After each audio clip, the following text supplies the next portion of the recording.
2 से 3 मिनट के लिए हमने इसको अच्छी तरह से भून लेना है। जब आपको तसल्ली हो जाए कि आपने इसे बहुत अच्छी तरह से भून लिया है, तो फिर हम इसके अंदर ऐड करेंगे दही, जिसके अंदर हमने तमाम मसाले जो है ना वो डाल करके रखे हुए थे। क्योंकि आज का जो चिकन है उसे हम बनाएंगे दही में, तो दही से इसका टेस्ट जो है वो बहुत ज़्यादा आपको कमाल का मिलने वाला है। तो यहाँ पर मैंने चिकन को बहुत अच्छी तरह से भून लिया है। अब हम इसके अंदर शामिल करेंगे दही, जिसके अंदर तमाम मसाले हमने डाल कर रखे हुए थे। तमाम दही जो है हमने इसके ऊपर डाल देना है। डालने के बाद अब आपने इसको एक दफ़ा चम्मच से अच्छी तरह से मिक्स कर देना है, ताकि तमाम मसाले के अंदर जो दही है वो मिक्स हो जाए। तो पानी हमने इसके अंदर बिल्कुल भी ऐड नहीं किया, आप देख सकते हैं।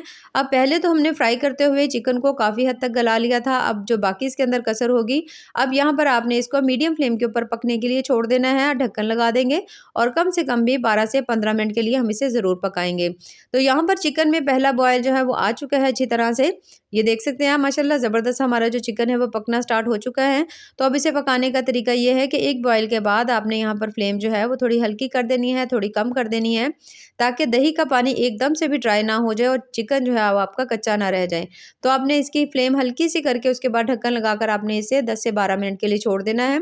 और यहाँ पर तकरीबन 10 से 12 मिनट हो चुके हैं। माशाल्लाह बहुत ज़्यादा मज़ेदार ज़बरदस्त सा हमारा जो चिकन है वो तैयार हो चुका है, जो कि बड़ा ही कमाल का बना है। ये देखिए माशाल्लाह, आप इसे चेक कर सकते हैं कितना ही टेस्टी बना है। यहाँ पर अगर आपका दिल करे इसकी ग्रेवी जो है उसे ज़्यादा करने को, कम करने को, जैसे आपका दिल करे आप उसके कर सकते हैं। तो मैं इसके अंदर थोड़ी-सी हल्की ग्रेवी ज़रूर रखूँगी, क्योंकि मुझे हल्की ग्रेवी जो है वो बहुत ज़्यादा पसंद है, तो इससे टेस्ट भी बड़ा मज़े का आएगा आपको। तो ये देखिए इस तरह से करके ज़बरदस्त सा तैयार हो चुका है। अब इसके अंदर एंड में हम डालेंगे 2 से 3 चम्मच हम इसमें डालेंगे क्रीम। थोड़ा-सा जो टेस्ट है वो बहुत ज़्यादा आपको इसका अच्छा मिलेगा क्रीम डालने के बाद। इस तरह से करके आपने इसको हल्का-सा मिक्स कर देना है। मिक्स करने के बाद अब आपने इसके ऊपर डाल देना है सब्ज़ धनिया। यहाँ पर आप देख सकते हैं माशाल्लाह चिकन हमारा कितना ही ज़बरदस्त सा तैयार हो रहा है। तो अब हमने इसके ऊपर डाल देना है सब्ज़ धनिया डालने के बाद अब हमने इसके अंदर कोई और मसाला नहीं डालना, क्योंकि हम इसे बहुत ज़्यादा कम मसालों से तैयार कर रहे हैं। 5 मिनट हो चुके हैं और ये देखिए माशाल्लाह कितना ही मज़ेदार लज़ीज़ सा जो चिकन है हमारा तैयार हो चुका है, जो कि बहुत ज़्यादा कम टाइम में बना है, बहुत ज़्यादा कम मसालों से बना है, लेकिन ज़ायक़ा ऐसा है कि आप यकीन करें आप इसे बार-बार इसी तरीके से बनाएँगे।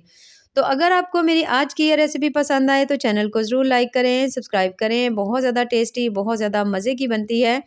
तो आप इसे रोटी, पराठे के साथ भी खा सकते हैं, आप इसे चावलों के साथ भी खा सकते हैं, जैसे आपका दिल करे, आपको बहुत ज़्यादा ये पसंद आएगी। तो ऐसी ही मज़ेदार, ज़बरदस्त और टेस्टफुल सी रेसिपीज़ के लिए हमारे चैनल का विज़िट ज़रूर करें। बाकी दुआओं में याद रखिए। अल्लाह हाफ़िज़।